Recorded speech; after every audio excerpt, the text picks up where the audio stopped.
Estudando o Céu e o Inferno. Um estudo sequencial da obra O Céu e o Inferno de Allan Kardec. Essa é a nossa forma de transmitir esperança, conhecimento e alegria.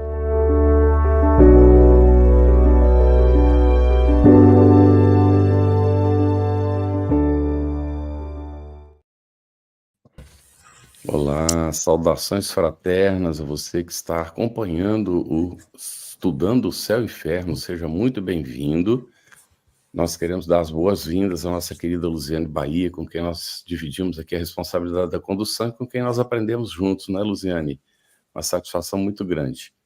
E também aos nossos convidados de hoje, Ana Maria Pacheco Becker, que é colaboradora do Centro Espírita Caridade e da União Municipal Espírita de Santana do Livramento, no Rio Grande do Sul, do Centro Espírita Sem Fronteiras, é integrante da equipe de traduções das obras da Federação Espírita Brasileira para o espanhol.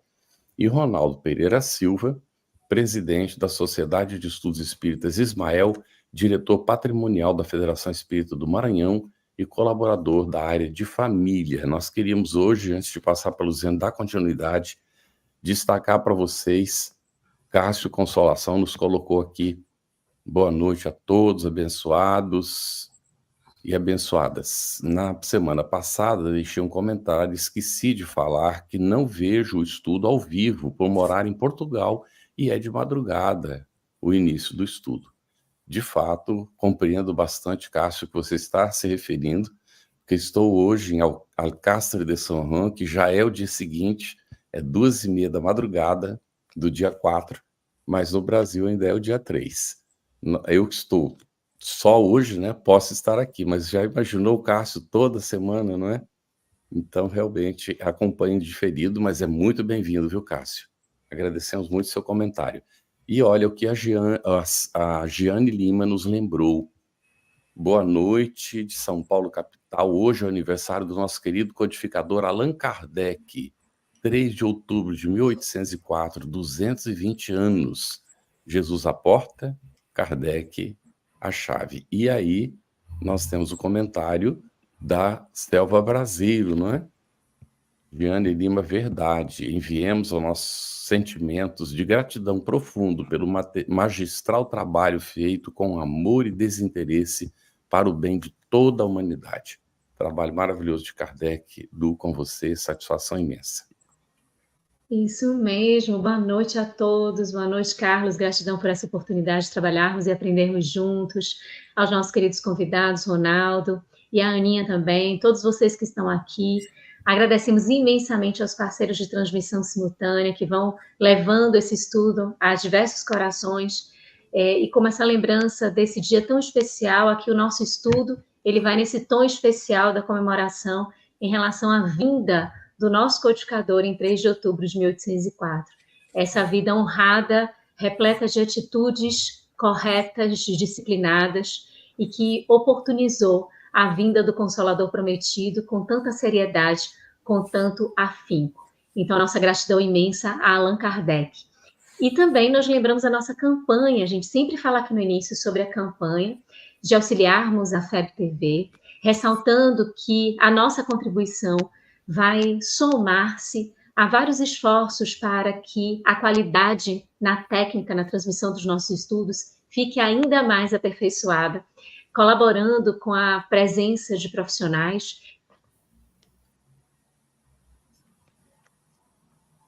públicos com a qualidade dessa transmissão.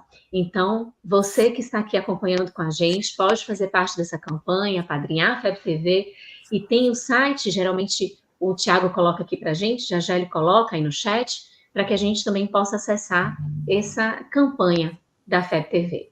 E hoje nós vamos dando continuidade ao nosso estudo aqui no livro Céu e Inferno, nesse encontro marcado que a gente tem sempre às quintas-feiras, às 21h30, horário de Brasília, né, como o Carlos muito bem ressaltou. Nós vamos dando continuidade à primeira parte, intitulada Doutrina. Nós estamos ainda no capítulo 10, que é o penúltimo capítulo dessa primeira parte, intitulado Intervenção dos Demônios nas Modernas Manifestações. E os itens que nós iremos estudar hoje são os itens 11 a 14. Mas Aqui, ó, aqui está o link que o Thiago acabou de colocar no chat para a gente apoiar a FEB-TV, tá? Esse aqui é o link onde a gente pode colaborar. E a pergunta de hoje, que nós vamos também colocar aqui, para que vocês possam participar com a gente, porque esse momento aqui é nosso, de participação coletiva. Com que objetivo os espíritos superiores se comunicam conosco? Por que será que eles se comunicam com a gente? Vamos colocar aqui no chat, vamos participar e tornar essa nossa participação ainda mais produtiva. Nós lembramos que Allan Kardec segue refletindo sobre, nesses itens que agora nós vamos seguindo aqui, ele ainda continua examinando a pastoral do Monsenhor Gosset, que está em uma das referências aqui, em uma das notas de rodapé, cardeal a serviço de Reims de 1865, tá bom? Então, vamos conversar perguntando ao Ronaldo sobre esse item 11. Se os princípios do Espiritismo, eles têm correlação, eles têm alguma coisa a ver com os da magia, Ronaldo? Diz aí pra gente, por favor. Boa noite a todos. É um prazer sempre e uma alegria atender ao convite para participar desse estudo. Para ser fiel exatamente à resposta, Kardec traz para a gente assim, os princípios do Espiritismo não têm nenhuma relação com os da magia. Assim, não há espíritos às ordens dos homens, não há meios de coagi-los, não há sinais ou fórmulas cabalísticas, não há descobertas de tesouros ou procedimentos para enriquecer, nada de milagres ou prodígios, não há adivinhações, nem aparições fantásticas, nada, enfim, do que constitui o objetivo e os elementos essenciais da magia. Não só o Espiritismo desaprova todas essas coisas, como demonstra sua impossibilidade e ineficácia. Não há, portanto, nenhuma analogia entre o fim e os meios da magia e os do Espiritismo.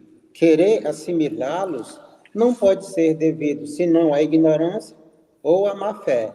E como os princípios do Espiritismo não têm nada secreto, são formulados em termos claros e sem equívocos. O erro não poderia prevalecer.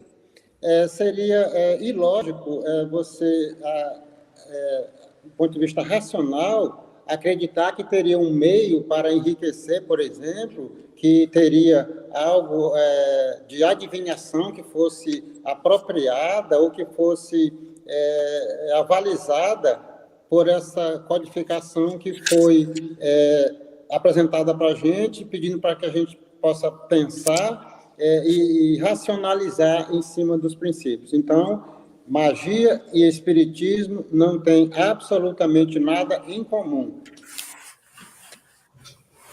Muito bom. Excelente, Ronaldo. Nós vamos, então, dar seguimento, né? E vamos ver aqui, Ana, por gentileza, o que Allan Kardec comenta sobre as curas promovidas pelos espíritos nestes item 11 do capítulo 10. Então, muito boa noite a todos, né? O pessoal que está aqui, que está nos acompanhando agora em tempo real, para o pessoal que vai vir depois, né? Boa noite, Lu, Carlos, Ronaldo, nossos bastidores aí, sempre tão solícitos, e é uma alegria, né, estar aqui nesse dia tão especial, né, para a doutrina espírita. Então, em relação às curas, nesse item 11, Kardec está fazendo, então, referência lá a tudo que o Monsenhor Gosset vinha falando na pastoral, né? E ele vinha mencionando e deixando entrever, então, a visão da igreja, que essas curas seriam obras dos demônios com o fim, então, de iludir e enganar as pessoas para mais facilmente, talvez, né, levar a alma delas, né, perder as almas delas. E aí Kardec vai falando exatamente o contrário disso, né, e que a doutrina espírita vem nos esclarecer que as curas promovidas pelos espíritos, nesse nosso contexto que a gente entende, eles não envolvem nem rituais supersticiosos, nem fórmulas, né? Como o Ronaldo falou ali muito bem antes, né? Que os espíritos, principalmente os bons espíritos, podem ajudar as pessoas nos processos de cura, mas isso está tudo dentro das leis naturais, né? Pela ação moral, pela ação espiritual, a ação dos espíritos sobre os fluidos, né? E então elas não são consideradas milagrosas no sentido sobrenatural, mas são resultado de forças, de leis naturais que eram pouco compreendidas naquela época, que cada vez mais a gente vem compreendendo, né, ao longo do tempo. Então, quando Kardec vai falar isso, né, a gente percebe que inclusive ele questiona aqui de uma maneira muito interessante, né? Perdi aqui o item, mas ele questiona aqui, né? Ora, né? Se fossem essas obras dos demônios, a gente teria que confessar, então, que uma boa e uma meritória ação é o que eles estão fazendo, né? Qual é o interesse? A falta de lógica, ele vem apresentar uma contradição, né? No fazer o bem com o objetivo de enganar e iludir, mas na verdade o fazer o bem acaba desenvolvendo na pessoa o sentimento da que a pessoa favorecida com a cura, um sentimento de gratidão, né? Um sentimento de aproximação, de reaproximação com o divino. Então, é de fato uma contradição aí na pastoral do Monsenhor. Perfeito, Aninha. E Kardec vai enfrentando esse tema, apresentando essa lógica, sempre sob a psicologia do Espiritismo, e a gente vai vendo como a nossa doutrina esclarece e abre os horizontes para a nossa percepção. A Marlene Tax, ainda em referência ao aniversário de Kardec, ela coloca: hoje foi dedicado em vários estudos a Kardec pelo seu aniversário. Está sendo bem festejado por todos. E é merecido, né? Essa lembrança, essa gratidão que a gente deve ao codificador. A Tânia Fonseca, respondendo a pergunta por que os espíritos superiores eles se comunicam conosco, ela respondeu: para nos esclarecer acerca do mundo espiritual, e ela complementa aqui embaixo, que é a nossa verdadeira morada. Muito bom, que vai falando dessa visão do futuro, não é? A Vânia colocou: para ajudar na nossa evolução espiritual. Muito bom. O Rodrigo Barreto trouxe assim: eles se comunicam conosco para nos instruir e guiar no processo moral e intelectual, promovendo o bem, corrigindo erros e ajudando na evolução espiritual, respeitando o nosso livre-arbítrio. Esse ponto aqui é fundamental. Respeitando o livre-arbítrio, porque os espíritos inferiores assim não fazem. E mais uma participação nesse momento do Marcelo Alves. Creio que essa comunicação seja sempre para a nossa evolução, nos esclarecendo e nos inspirando. Então, aí as excelentes contribuições de vocês que já foram colocando a resposta à pergunta que fizemos. E aí a gente traz um outro questionamento ao Ronaldo. Ronaldo, agora em relação ao item 12, onde Kardec, continuando na pastoral, ele destaca uma pergunta. Ele vai destacar uma pergunta para refletir sobre. A pergunta é a seguinte: quais são os agentes secretos destes fenômenos, os verdadeiros autores dessas cenas inexplicáveis? E, Ronaldo, como é que Kardec enfrenta essa pergunta? Como é que ele responde a isso? Com muita propriedade, como tantas outras, ele responde dizendo assim: o autor quer falar das manifestações físicas dos espíritos, na totalidade. Há umas que seriam evidentemente pouco dignas de espíritos superiores. E se substituirdes a palavra anjos por espíritos puros ou por espíritos iluminados ou espíritos superiores, tereis exatamente o que diz o Espiritismo. Se então os anjos e os santos produziram outrora fenômenos semelhantes, por que não os produziriam hoje?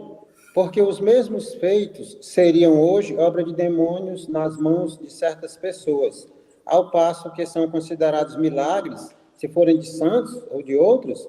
Sustentar semelhante tese é abdicar da lógica. Se nós acreditarmos que outrora, ou que no passado, isso ocorreu, forçosamente precisamos acreditar que no presente também seria da mesma forma, o que não é verdade. Portanto, é assim que ele esclarece. Muito bem. Nós temos várias respostas aqui dos nossos internautas. Nós vemos a Wanda Nishikawa colocando, vamos ver se vai para a tela. Não estou conseguindo colocar na tela de jeito nenhum.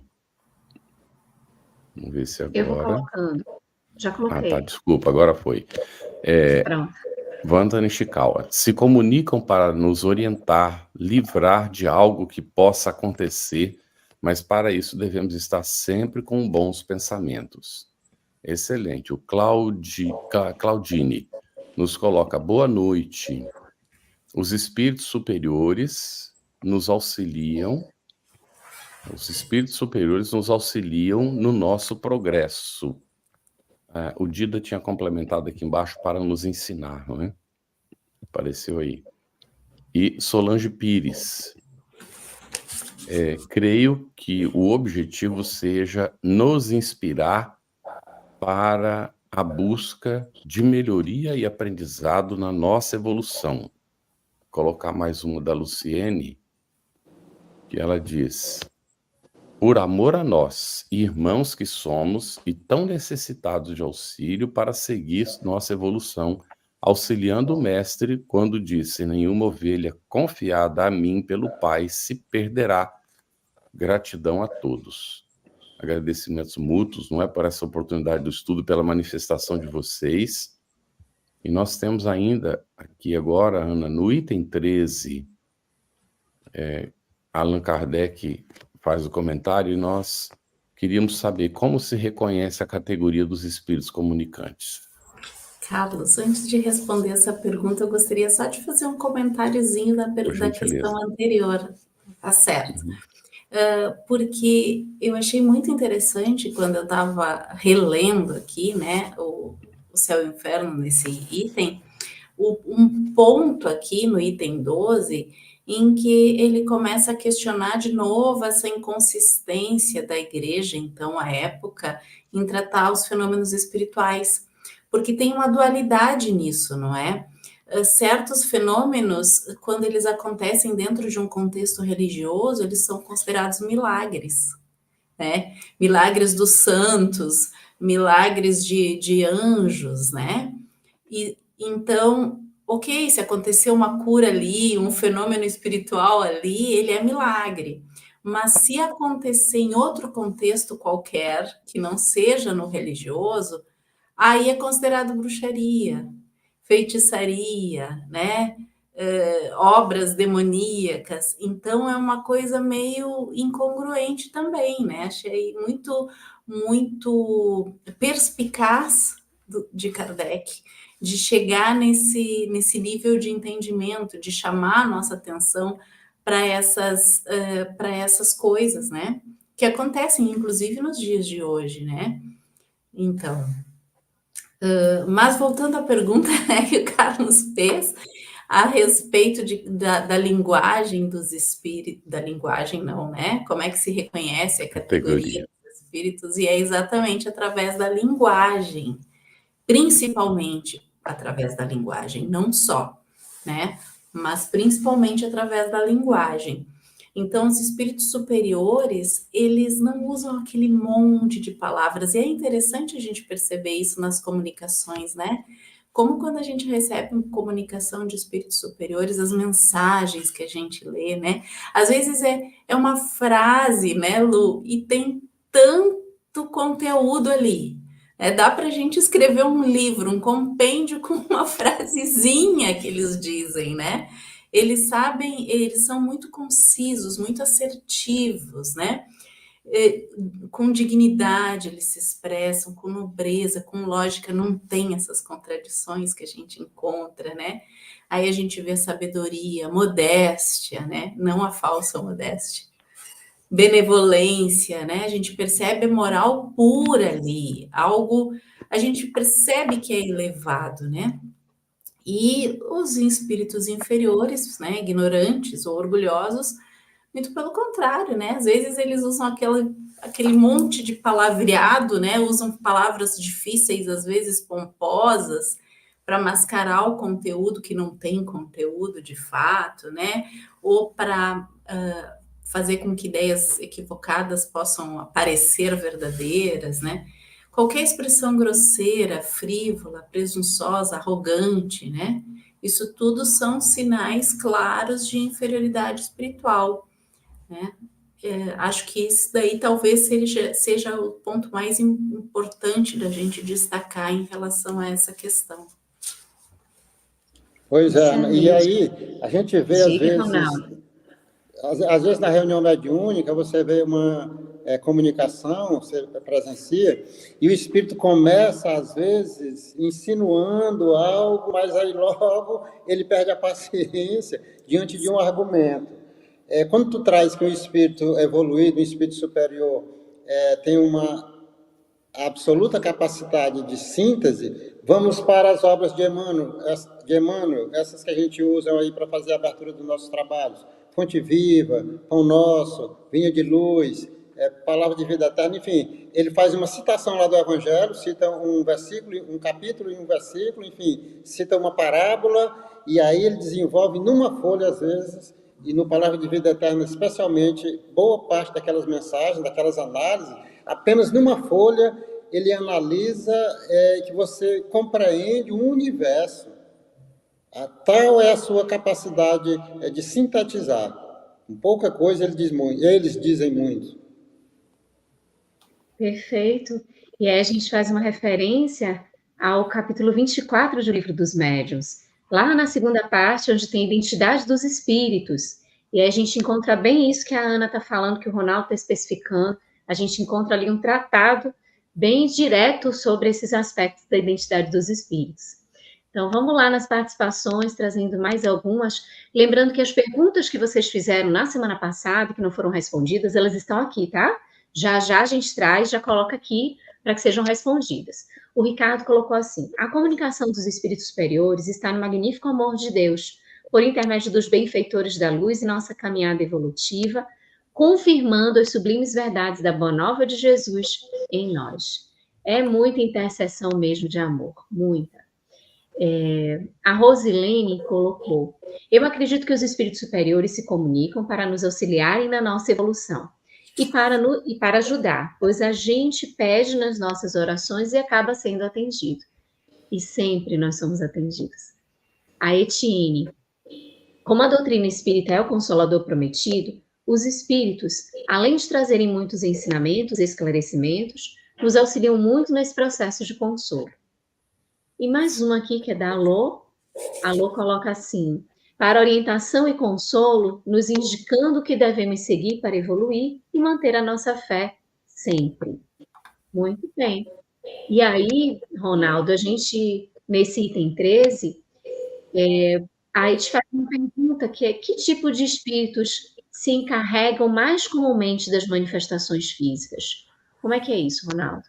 Pois é, aí lá no segundo capítulo da obra O que é o Espiritismo, Allan Kardec menciona que os espíritos que mais comumente se encarregam das manifestações físicas são os espíritos de ordem inferior, que se caracterizam pela sua falta de moralidade e evolução. Esses espíritos, frequentemente chamados de espíritos batedores ou impuros, tendem a se manifestar ou se manifestarem de forma mais intensa em fenômenos como batidas, movimentação de objetos e outros efeitos físicos. Kardec observa ainda que esses espíritos podem ser motivados por diversas razões, como a busca por atenção, por exemplo, ou mesmo por vontade de interagir com os encarnados. Ele também destaca que todas as manifestações físicas são de natureza, que nem todas as manifestações físicas são de natureza positiva ou elevada, confirmando o parágrafo de cima. A orientação é sempre buscar compreender a moralidade e a intenção por trás das comunicações, já que a evolução espiritual é o critério para a autenticidade das mensagens. Então, muitas vezes, para chamar a atenção, aí eles usam, e aí lá na frente o Kardec dá até um exemplo, como um som de pratos caindo e quebrando, por exemplo, para chamar a atenção, de portas que abrindo e fechando, e aí isso é para chamar a atenção para a comunicação. E é basicamente, por isso é que o termo espíritos batedores, que bate em algo para que a gente possa ouvir o som, e então dar-lhes a atenção, se for o caso, ou o atendimento. Muito bem. Ana, quer comentar alguma coisa dessa questão? Eu acho que foi bem explorada, né? As manifestações físicas ou materiais, elas são, como o Ronaldo bem falou, geralmente atribuídas a espíritos inferiores, né? Esses que se podem chamar de batedores, era mais comum antigamente por conta justamente das manifestações dos fenômenos materiais, né? Eu complementaria aí, talvez, enfatizando que Kardec propõe uma visão crítica sobre os fenômenos físicos, né? Ele vai dizendo justamente isso, que essas manifestações, elas não devem ser vistas como provas de elevação espiritual, né? Então, a busca por fenômenos visuais, por fenômenos sonoros, grandiosos, ela pode indicar em nós um início ou um indício de uma curiosidade materialista, né? Que atrai espíritos justamente que ainda estão ligados a isso, porque a gente atrai aqueles com quem a gente se afiniza, né? Então, a busca por isso pode nos desviar, então, de nos preocuparmos com questões mais elevadas, como a evolução moral e intelectual, nossa, né? Pessoal, com a proposta de autodescobrimento e de reforma íntima. Acho que talvez seria interessante isso, porque às vezes a gente se maravilha diante de manifestação física, né? E cuidado, né? Cuidado com isso, porque não é esse o objetivo. A gente se maravilha com isso ou com, às vezes, adivinhação, né? A situação Exato. da mulher samaritana, né? Quando Jesus revela que ela, dos 5 que ela tinha, aquele que ela estava não era o marido, ela ficou, é profeta, né? Então, às vezes, até a espiritualidade utiliza isso para despertar a nossa curiosidade e fazer a gente buscar mais, né? Sim. Muito interessante. Nós temos da Edna aqui respondendo a pergunta, não é? Por que os espíritos superiores, né, se comunicam? Ela nos coloca: o objetivo é de ajudar aos espíritos na elevação espiritual, assim esclarecendo o evangelho que o Cristo veio nos ensinar. O bem é sempre seu objetivo. E há uma pergunta da Vânia. Vânia, a gente coloca a pergunta daqui a pouquinho, tá bem?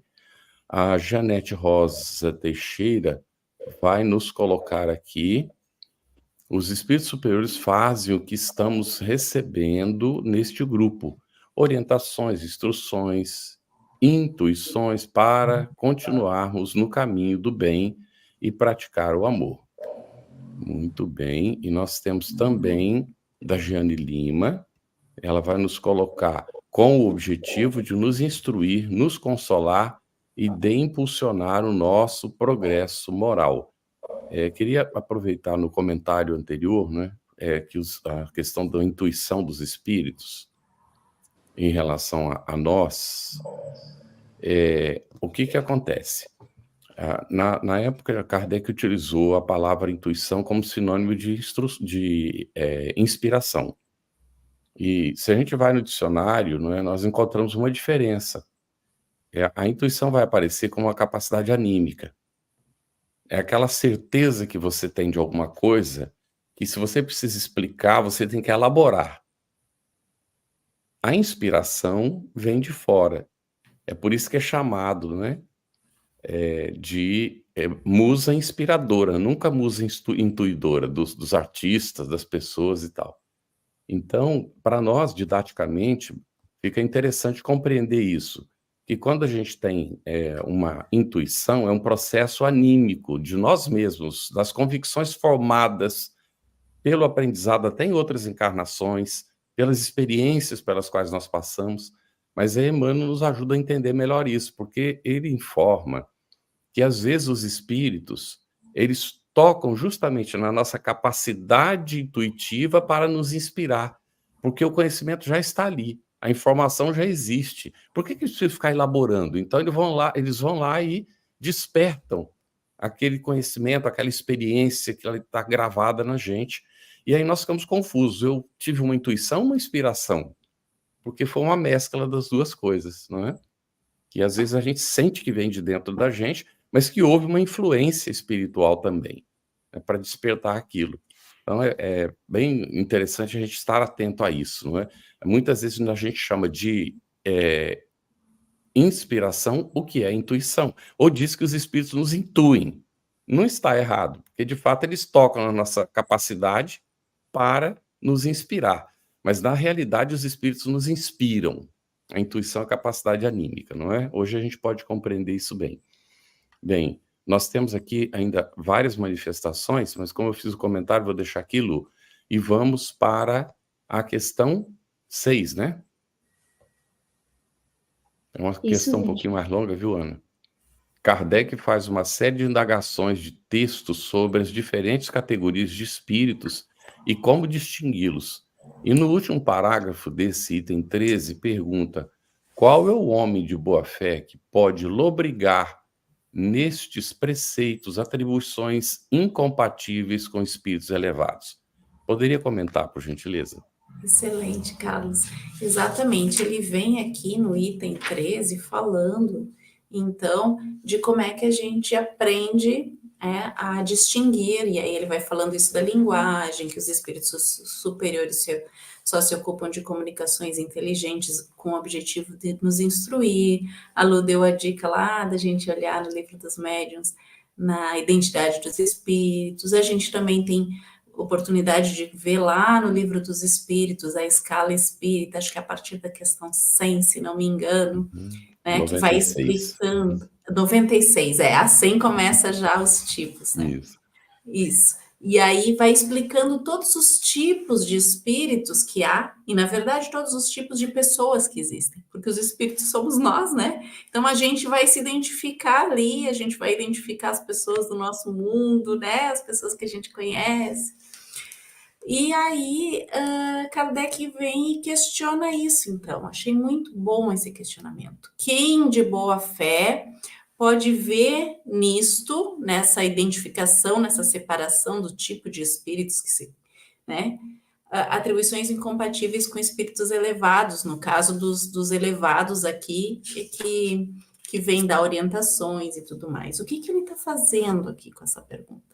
De certa forma, ele está desafiando os críticos da doutrina espírita, sugerindo que qualquer pessoa de boa fé, ao analisar os ensinamentos da doutrina espírita, ao analisar esses preceitos do espiritismo sem paixões, né? Ao analisar de fato, né, de coração aberto, sem preconceitos, vai ver, né, esses ensinamentos sobre a natureza e a categorização dos espíritos, vai encontrar ali dentro da classe dos espíritos elevados, né, nada que contradiga, né, que são espíritos elevados os que fazem o bem, e não que seriam influências demoníacas, não é? Então, ele vai afirmar que, ao contrário, o espiritismo, em vez de confundir a natureza dos espíritos, explica, distingue claramente quem é quem. Ao observar os fatos e as comunicações, o espiritismo mostra que espíritos inferiores têm limitações, às vezes intelectuais mesmo, e morais, enquanto que essa pastoral, né, ali, essa doutrina da igreja vai atribuindo aos demônios uma inteligência igual à dos anjos, né? E vai colocando eles numa posição muito superior, com poderes, né? Então, Kardec vai insistir que isso é uma visão equivocada, porque espíritos inferiores não têm a capacidade, às vezes, alguns são muito inteligentes, mas outros não têm a capacidade de compreender ou realizar certas ações complexas, não tem toda essa liberdade, né? Enfim, não se pode atribuir a espíritos inferiores as mesmas capacidades de espíritos superiores. Eu achei muito inteligente isso, né? Porque ele desafia-nos a fazer uma análise sem preconceitos, né? A tirar, né? Desaprender tudo que a gente aprendeu para olhar para o que a doutrina espírita vem falar a respeito das manifestações espirituais aqui na Terra. Diga, Ronaldo, pode falar. Como o Alisiano chamou a atenção para o livro dos médiuns, quando a gente vai lá, na segunda parte, na 262, é interessante que ele começa dizendo assim, ó, se a identidade absoluta dos espíritos é, em muitos casos, uma questão acessória e sem importância, o mesmo já não se dá com a distinção a ser feita entre os bons e os maus espíritos. Pode ser-nos indiferente a individualidade deles, suas qualidades nunca. Em todas as comunicações instrutivas, é sobre este ponto, consequentemente, que se deve fixar a atenção, porque só ele nos pode dar a medida da confiança que devemos ter no Espírito que se manifesta, seja qual for o nome sob o qual ele se apresente. Então, o nome que o Espírito se apresenta é irrelevante. O que é relevante é o que ele traz como mensagem. E, via de regra, os espíritos iluminados, os espíritos superiores, sequer dão nome, a não ser quando é muito necessário. As manifestações que vêm trazendo orientações e consolo para a gente, sempre vem assim, a assinatura embaixo é um espírito amigo. Nunca um nome pomposo, um nome que, quando esteve encarnado na Terra, os homens, os outros pares também reencarnados, pronunciavam com respeito. Esses espíritos dificilmente têm a necessidade de dar os seus nomes. Interessante, meninos e menina, Sim. que a gente pode ver aqui, né, que a doutrina espírita vem oferecer uma metodologia clara para avaliar essas manifestações espirituais, com critérios racionais, né? O Ronaldo vem trazer isso aqui, critérios racionais, critérios morais, diferindo de outras doutrinas que podem se basear em preconceito ou no medo do desconhecido, né? Ele vem desafiar essa ideia de que os fenômenos espirituais devem ser vistos automaticamente como malignos ou demoníacos, e sim que seja observado, né, logicamente, cuidadosamente. Não foi à toa que Camille Flammarion, né, lá no discurso, no túmulo de Kardec, chamou ele de um bom senso encarnado, né? Esse discurso, quem quiser procurar, tem em obras póstumas na Revista Espírita 1859, acho que é de maio de 1859, por aí. 69, 59 não, 69. E então é fantástico a gente perceber aí a abordagem, né? O apelo ao bom senso e à razão. Excelente. E a gente... E assim a gente vai ficando livre dessas... Oi, eu estava dizendo que a gente lembra de... Aí eu disse que a gente lembra de Jesus, buscai a verdade vos libertará. Que a gente vai ficando livre das alegorias, das fantasias e dessas ideias de magia, de medo, né?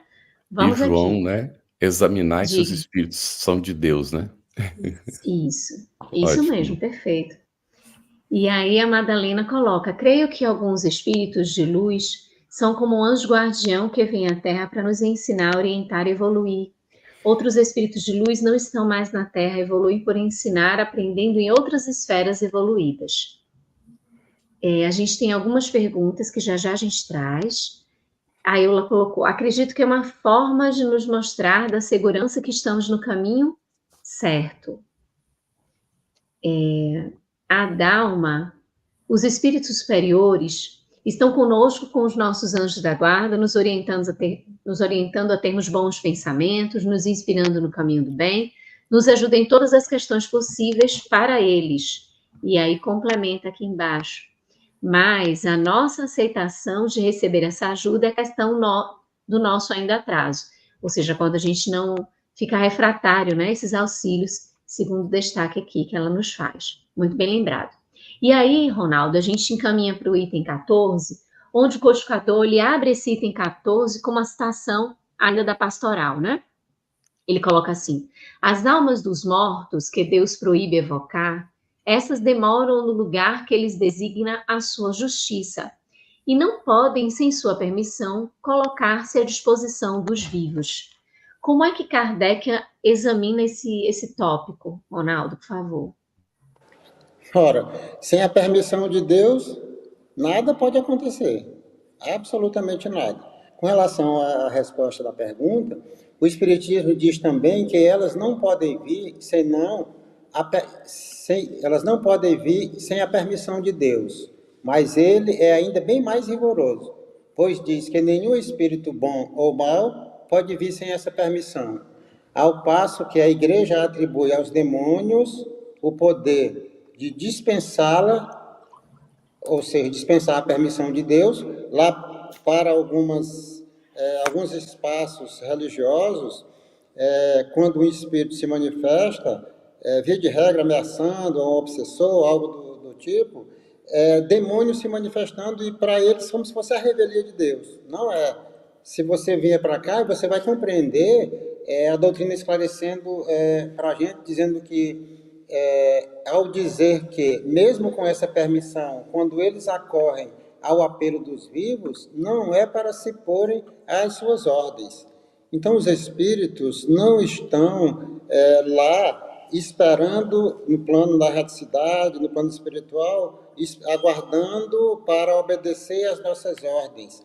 Seja espíritos inferiores para atender às nossas necessidades, quando a gente vai em busca, como disse lá na primeira ou segunda pergunta, em busca de uma orientação para enriquecer, de um número cabalístico de alguma coisa, e menos ainda os espíritos evoluídos. Eles não atendem aos nossos caprichos e nem aos nossos desejos. Os espíritos evoluídos nos ajudam incessantemente, a partir do nosso anjo da guarda, mas eles nos ajudam nas nossas necessidades. Aí sim. Mas a gente nem compreende direito quais são as nossas necessidades. Tanto que quem pede de acordo com as suas necessidades? Quem de nós pede somente o que é necessário para a gente? Via de regra, a gente quer fugir do que a gente necessita ainda, passar para poder aprender. Mas sem a permissão de Deus, esquece, nada pode acontecer. Muito bom. Vamos seguindo.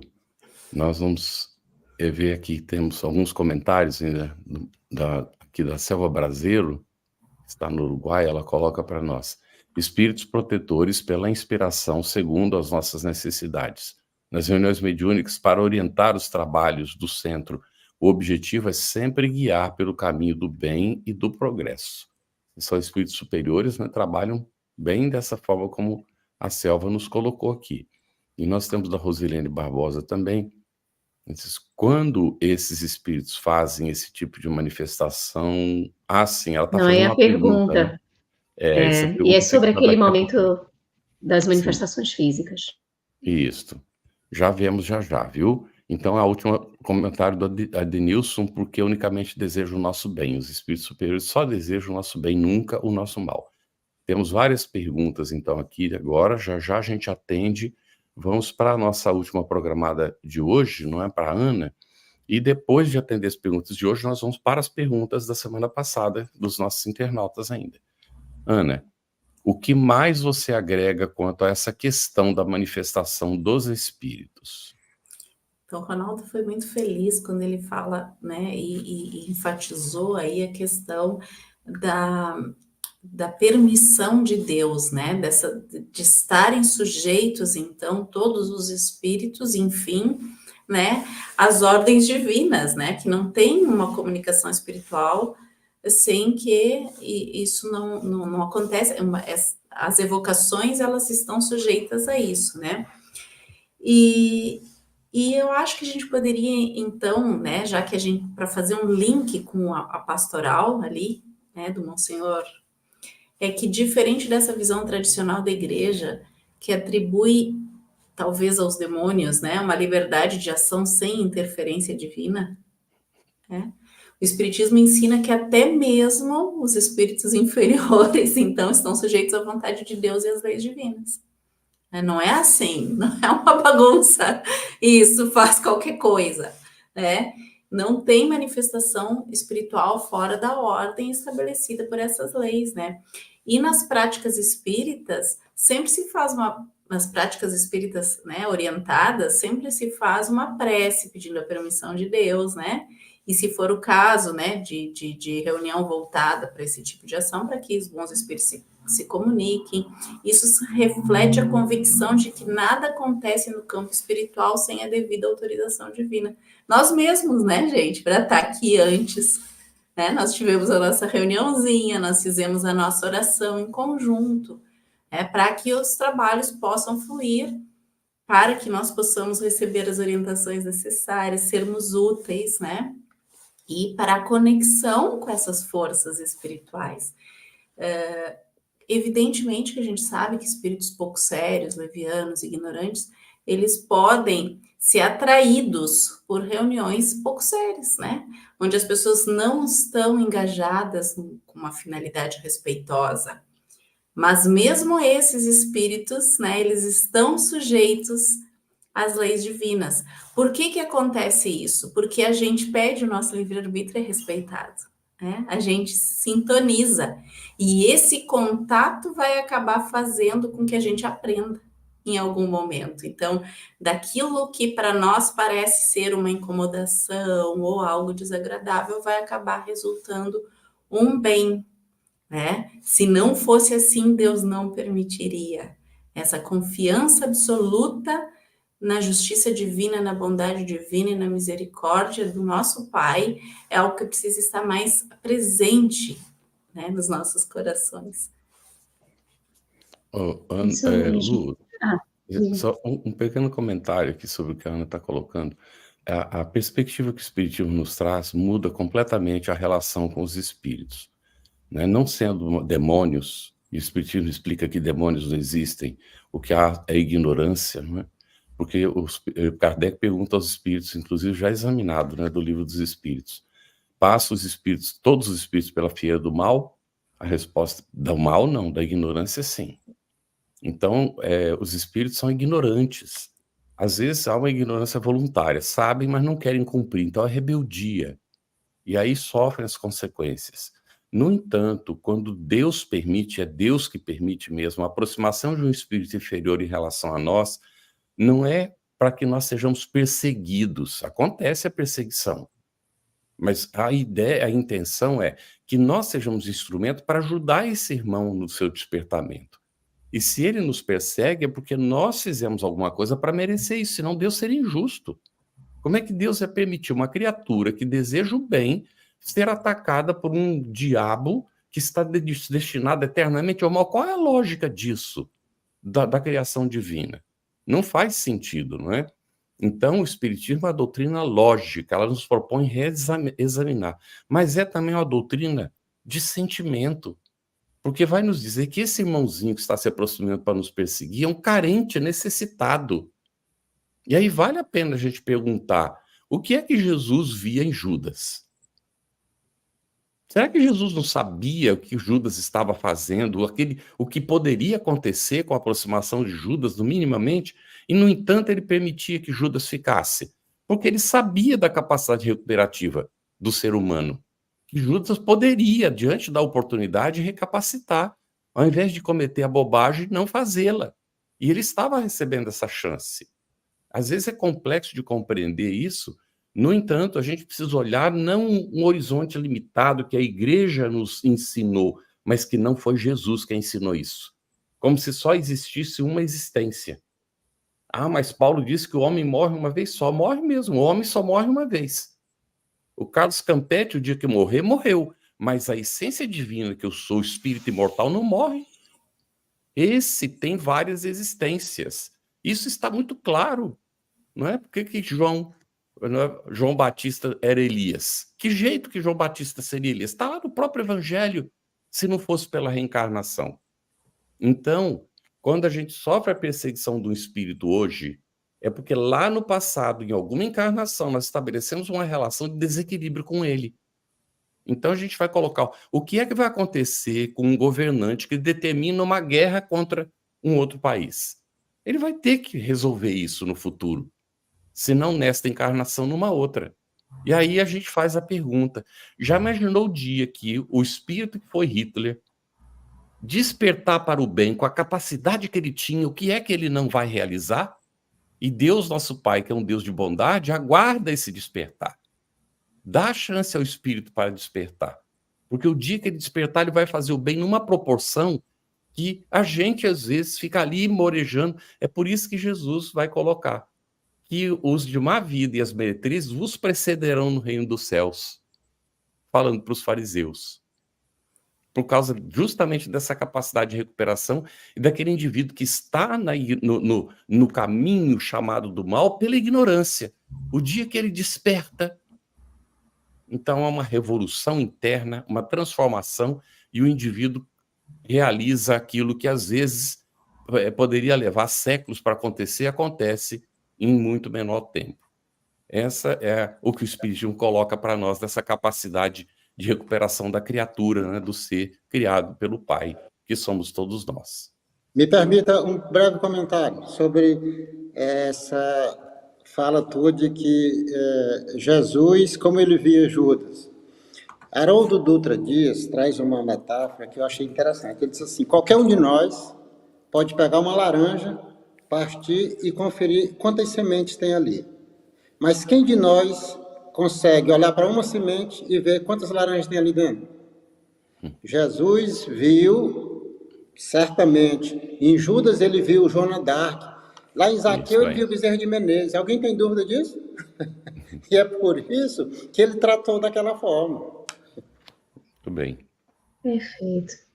Vamos lá, então. A gente tem algumas perguntas. A gente respondeu colocando aqui, viu, Madalena? Quando você perguntou quantos anos Kardec teria, nós estamos a 220 anos da data do seu nascimento. A gente colocou aqui uma observação que a Jeane Lima colocou para a gente aqui. Então, há 220 anos, tá bom? E aí a gente vem para a primeira pergunta, Ronaldo, e é uma pergunta que eu imagino que tenha sido colocada, mas olha como é que ela está redigida. A Vânia colocou assim, uma pergunta: os espíritos inferiores não fazem nosso livre-arbítrio. Sei que tudo tem um limite, certo? Eu entendi que ela quer saber se eles interferem no nosso livre-arbítrio, né? Então, comenta isso para a gente, por favor, Ronaldo, se eles interferem, se tem um limite, né, também, tá bom? Por favor. De novo, para tudo tem limite. Mas vamos lá, os espíritos inferiores interferem no nosso livre-arbítrio.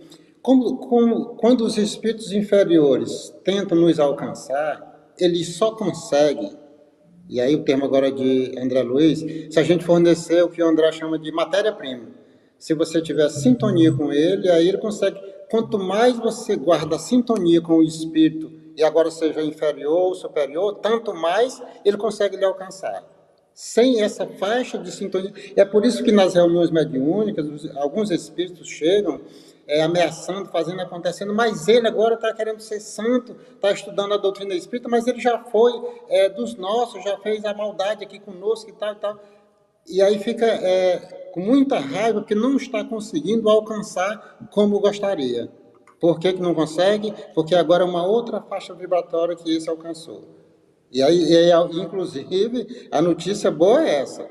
A única maneira da gente sair da interferência do espírito inferior é mudando a faixa mental. Ou seja, é buscando, através da oração, do trabalho no bem, do estudo e da compreensão, se distanciar. Não tem outro caminho. Essa é a senha.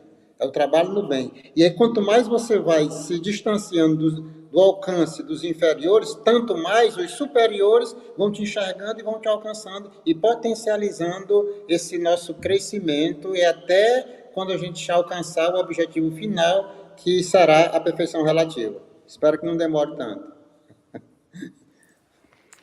Muito bom. Nós temos do Edmilson aqui, para Ana. Amigos, trabalho em um grupo espiritual por mais de 10 anos e sofri um ataque espiritual chegando da casa espírita em minha residência. Foi muito dolorido a experiência. Podem me esclarecer sobre?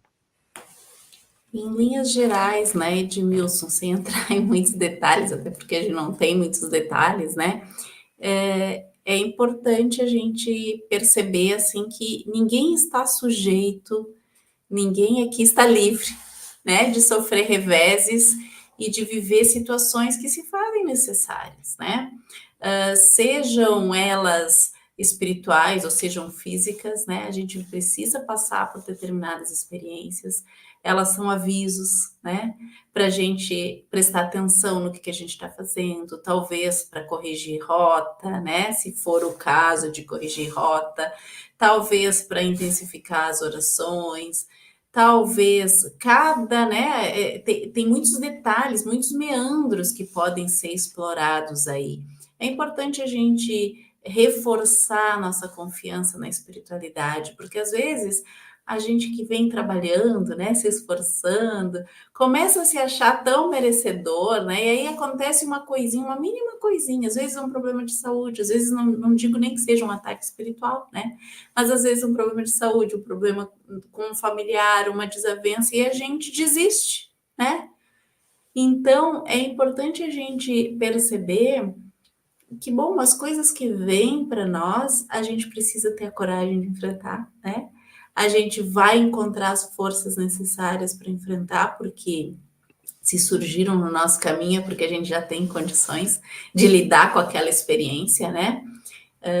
E seguir em frente, né? Confiante, fortalecer a confiança e saber, né, que quando a gente está no trabalho, né, quando aparece as coisas boas, às vezes a gente vira vidraça e tudo bem, faz parte, não é verdade? Faz parte, né? Às vezes a gente já foi também pedra, né? Os que jogaram as pedras, então agora a gente recolhe as pedras que surgem e faz um caminho diferente, enfeita o caminho, quem sabe, né? O importante não é o que nos acontece, é o que a gente faz de qualquer coisa que nos acontece. Né, que a gente possa serenar, né, todo mundo os coraçõezinhos aí, porque às vezes a gente fica se sentindo tão vítima, né? Não, não. Nós somos espíritos que queremos ser espíritos maduros, né? Amadurecidos e responsáveis. Espíritos amadurecidos e responsáveis, ou pessoas amadurecidas e responsáveis, não ficam se sentindo vítimas, assumem as responsabilidades e fazem o que é preciso. Vamos lá, nós temos ainda algumas perguntas, tá? A próxima aqui, Ronaldo, é quando você comentava no item 13 acerca dos espíritos inferiores, os espíritos batedores e os fenômenos que às vezes acontecem. Então, na hora que você falava sobre isso, a Roselene colocou essa pergunta. Quando esses espíritos fazem esse tipo de manifestação, como proceder? Sabendo que uma pessoa despreparada vai ficar com muito medo. No meu caso, ia cair com medo. E aí, Ronaldo? Olha, para nossa proteção funcionar, nessa hora principalmente, é bom que a gente busque a oração, porque, de novo, quem está ouvindo as batidas dos batedores, por assim dizer, são aqueles que oferecem a condição para isso. Veja que não são todas as pessoas que conseguem ouvir. Lembra daqueles fenômenos que já passou na televisão várias vezes aí? Do nada, alguém que está em casa fica assombrado porque a porta está fechando e está abrindo sem que esteja na companhia de uma outra pessoa. Então, um prato está caindo, a gaveta está abrindo e fechando. Para isso, a melhor proteção é buscar, estudar e compreender o fenômeno. Para, então, porque não vai deixar de acontecer só porque eu fico com medo. Só porque eu vou para o quarto, fecho a porta e me enrolo pé com cabeça, o espírito não vai. Vamos lembrar que o espírito, a boa parte deles, conseguem adentrar qualquer espaço. Perispírito, na verdade. Então, o melhor, aspas, remédio é estudar para compreender os fenômenos e ter uma boa convivência com eles. Muito bom. Ótimo aí o que o Ronaldo está colocando, né? A gente pode sempre orar, né? Pedindo a proteção e envolver esses espíritos, porque como a gente comentou antes, por alguma razão eles estão ali. Mesmo a perseguição que a gente sofre, é uma oportunidade sempre para nós orarmos por esse espírito necessitado e ajudarmos, né? E agora, Ana, em relação ao item 14, que a gente está acabando de examinar, a Jeane Lima coloca: o espírito superior vem sempre que chamado com um fim útil. No Evangelho no Lar, eles acompanham sempre, mesmo eu fazendo sozinha? Gratidão pelos esclarecimentos. Com certeza, Giane. E tem pelo menos, que na hora do Evangelho do Lar está sempre contigo, né? Que é o teu anjo da guarda. Esse, com certeza, está sempre ali, né? Alguns familiares, amigos, né? alguns ali dispostos a auxiliar, alguns às vezes que precisam ouvir algumas coisas, né?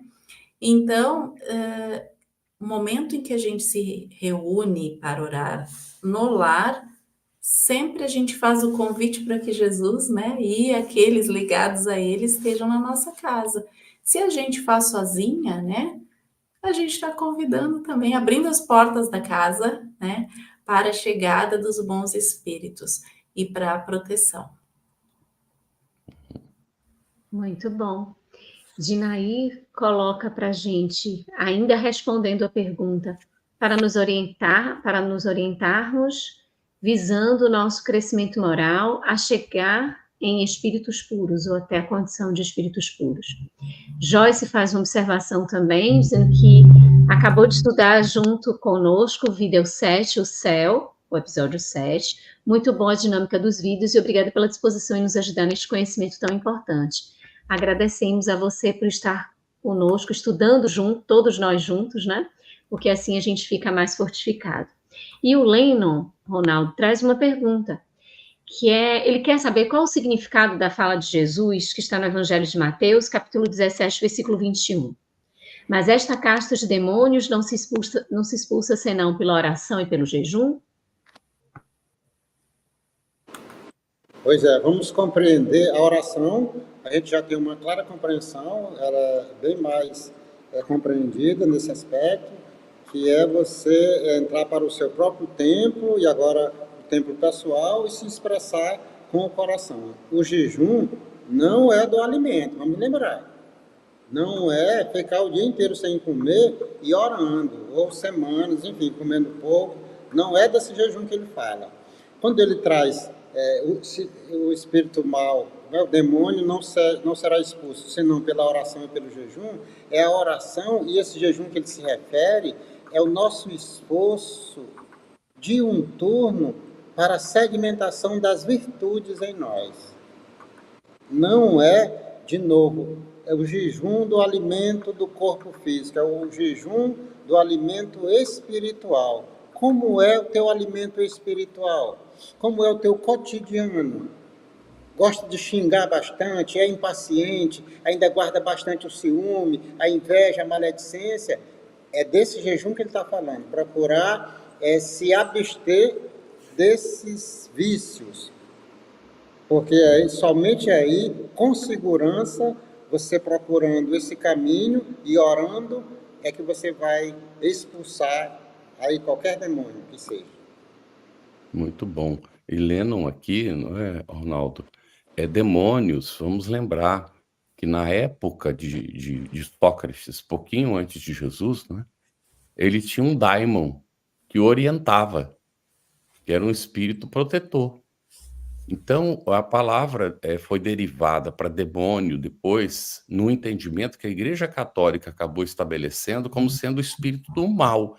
Mas daimon era todo o espírito, que poderia ser do bem ou do mal. O do Sócrates era do bem, era o seu anjo da guarda que o inspirava ou ajudava. Então, esse daimon é um espírito infeliz, inferior, sofredor nessa situação, e que acabou classificado como demônio, acabou tendo esse sentido negativo com o tempo. E ficou anjo para os bons e demônio para os maus. Mas o anjo também tinha o anjo do mal. Então, anjo também era precisava do qualificativo, que era do bem ou do mal. Tudo isso, com o tempo, foi mudando o sentido das palavras, e se a gente nós precisamos entender no sentido primitivo. Jesus estava se referindo a um espírito inferior, e não a um demônio criado por Deus, que não está isso na Escritura desse jeito, não é? Para viver eternamente no mal, sem capacidade de remissão, sem consciência. Vê? Como é que Deus poderia criar uma coisa dessas? Então, não seria Deus. Então, vamos lá, recapacitando os nossos entendimentos, né? E vamos para 3 perguntinhas que ficaram da semana passada, no restinho de tempo que a gente tem, e nós vamos colocar para a Ana, de Adnilson Mariano. Ele colocou aqui, a gente, não sei se está destacado por alguém, para a gente colocar aí, Adnilson Mariano, ele se relaciona ao item 10 já estudado. Por que o Espiritismo não acredita em ressurreição, sendo que o próprio Cristo ressuscitou, Ana? Então, muito boa essa pergunta da Denilson, né? A doutrina espírita ela vai oferecer uma interpretação diferente desse conceito tradicional de ressurreição que está presente em algumas tradições cristãs, né? Segundo o Espiritismo, então, a ideia de ressurreição, no sentido de voltar corpo à vida em um corpo físico, esse corpo que já morreu, né? E morreu, às vezes, há quanto tempo, que já foi decomposto, né? Já voltou ao pó, ela não é coerente, né? Nem com as leis físicas, né? E também não é com a realidade espiritual, né? Com as leis naturais que regem a vida após a morte. Então, a interpretação espírita da ressurreição de Cristo está relacionada à compreensão de que aquilo que aconteceu com Jesus foi, na verdade, uma manifestação espiritual dele, né, em corpo espiritual, que nós podemos chamar o perispírito, né, que apareceu em alguns momentos materializado, tangível, e em outros momentos, talvez, só espiritual mesmo, onde não houve contato físico, que as pessoas não tocaram, né? Então, muito provavelmente ali era só uma manifestação espiritual mesmo, e não o retorno do corpo físico à vida. Então, é esse o entendimento. Na verdade, as crenças dos judeus sobre isso também não estavam muito claras, né? Muitas vezes dava a entender essa ideia justamente que o Carlos trouxe aqui de reencarnação, né? Talvez essa palavra quisesse significar mais de uma coisa para os judeus, né? A gente percebe que os vocábulos lá tinham muitos significados, né? Então, os principais pontos, né, que explicam essa diferença de interpretação é que, para a doutrina espírita, a gente entende que a alma é imortal, que após a morte do corpo físico a gente continua a viver, né, num outro plano de existência, e que acontece que a gente pode retornar através da reencarnação, né? Retornar à vida material através da reencarnação. Mas essa ressurreição a gente pode entender de uma maneira mais simbólica, né? Essa ressurreição a gente pode entender como a prova da sua sobrevivência além da morte e uma confirmação justamente dessa imortalidade da alma, né? Esse espírito que continua a existir, a se manifestar, né? E aí a gente pode ver obras como o Livro dos Espíritos, o Evangelho segundo o Espiritismo e a Gênese. Allan Kardec vai explicando essa ideia da ressurreição, né? Que dessa forma, como era entendida, talvez tenha sido esse mal entendido das manifestações espirituais. Então, o que se interpreta como ressurreição deveria ser entendido como aparições espirituais, sejam elas tangíveis, né? Que é onde que dá para tocar, ou não, né? Um fenômeno bastante conhecido e explicado dentro da doutrina espírita. Né? Exatamente. Seria ressurreição somente a caso de Lázaro. Exato. A mocinha que ele disse, a criança que ele disse, Talita Cumi, não é? Exato. Que ainda, e ele deixa claro, quando ela não as irmãs morreu, vão procurar, né? ele diz, não morreu, ele está dormindo. Porque Exato. se morrer mesmo e desligado, o corpo não volta mais para aquele corpo. Não é? Seria antinatural, né, Ana? Isso aí. Perfeito. Mais uma pergunta, olha, Ronaldo, também da semana passada, Graziele Fraveto. Fiquei em dúvida sobre o uso de velas. Há alguma influência ou atração em razão da luz em relação aos espíritos, né? Atração dos espíritos. Eu vou pedir permissão para responder, tal como eu vi um dia desses aí no Pinga Fogo, fizeram essa pergunta para o Jorge Alahá. Se, na hora de orar, se era bom e se era a oração, se a reza ficava mais forte, acendendo velas, se alcançava o objetivo, se era mais fácil, enfim. Ele disse assim, olha, se na sua casa, se for à noite e tiver faltado energias, você pode até acender vela, porque para a eficácia da oração é dispensável qualquer amuleto. Como é que nós somos alcançados e como é que nós alcançamos um objetivo superior? Inferior também, mas no caso aqui superior, através da oração. É pelo pensamento. São os pensamentos e os sentimentos que te colocam mais perto dos teus afetos, estejam eles no corpo ou fora dele. Para os espíritos, nossos afetos, que nos antecederam a partida para lá, nós estamos próximos deles, a nossa relação fica bem mais forte com eles através da oração, é com o que a gente faz, é com o que a gente pensa, o que a gente sente. Qualquer outro acessório é perfeitamente dispensável. Muito bom. Posso só fazer um comentário, Carlos, por favor, a respeito disso aqui, né? A gente, perfeito, toda a explicação do Ronaldo foi fantástica, assim, e aí a gente pode entender que, embora o uso das velas possa ter um valor simbólico, né, ou emocional para algumas pessoas, e aí trazendo essas representações de fé, de paz, de aliviação espiritual, esse valor, ele é completamente subjetivo e psicológico, né? E aí a gente respeita o livre-arbítrio de cada um. A gente compreende que tem certas práticas que podem ajudar algumas pessoas a se concentrar, ou a se sentir mais tranquilas. Isso vai servir para o encarnado, na verdade, né? Porque às vezes a gente está tão, né, habituado a rituais, né? E às vezes a gente precisa daquilo como maneira de se concentrar. Mas isso não confere nenhum poder especial à vela, né? É a gente que às vezes se apega a isso. Porque a verdadeira luz que atrai os espíritos elevados é a luz moral e espiritual, né? Que cada um vai irradiar. A verdadeira luz que vai orientar os espíritos inferiores é aquela que a gente também consegue atrair através das orações, né? Dos pensamentos e tudo. Positivos, do bem. Muito bom, né? O comentário que a gente ia fazer era nesse sentido. Nós temos uma última pergunta de Rô Arruda, que ficou, mas nós já respondemos. A inspiração é também um tipo de mediunidade. A gente fez um comentário há pouco a respeito da diferença entre intuição e inspiração, e nós, sim, inclusive a inspiração é considerada a mediunidade do futuro. Porque todos nós temos a inspiração e seremos cada vez mais conscientes a respeito disso, não é? Então, acho que com isso dá para a gente encaminhar, né? Em função da hora, inclusive, né, Lu? Sim, vamos lá.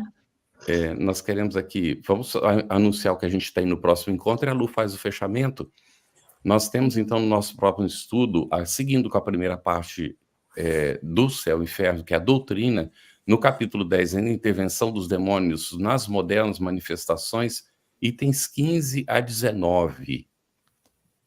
Nós gostaríamos de agradecer a todos, a toda a equipe da FEB TV, a toda a equipe do Estudando o Céu e o Inferno, que está aqui com a gente nos bastidores, aos nossos parceiros de transmissão simultânea, aos nossos queridos convidados, Ronaldo, Ana querida, vocês foram ótimos, trouxeram tanto conhecimento, compartilharam aqui de muita sabedoria conosco, e a cada um de vocês, todos vocês que aqui estiveram e que participam desse estudo.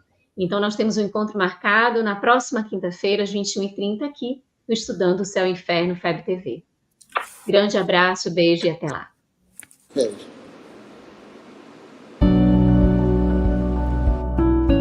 Somos impulsionados e motivados por um bem maior. Por meio da caridade e da vivência do Evangelho do Cristo, chegamos onde chegamos. Conquistamos o que conquistamos. O nosso trabalho acolhe quem mais precisa, e independente da distância, nossos meios acessam lugares que antes pareciam inalcançáveis. A comunicação é chave em todos os setores de nossa sociedade, e ela muitas vezes nos permitiu abraçar quem precisava de atenção em momentos de dor e angústia. Esse trabalho é feito com muita dedicação por toda uma equipe profissional, preparada para produzir diversos tipos de conteúdos que alcançam o público. Já são mais de 4.000 conteúdos de qualidade disponibilizados gratuitamente em nossas plataformas, produzidos por comunicólogos, produtores audiovisuais, cenógrafos, editores, designers, programadores e técnicos de áudio. Toda essa estrutura só é possível graças a você, apoiador do nosso trabalho. E somos gratos por toda a sua doação até aqui.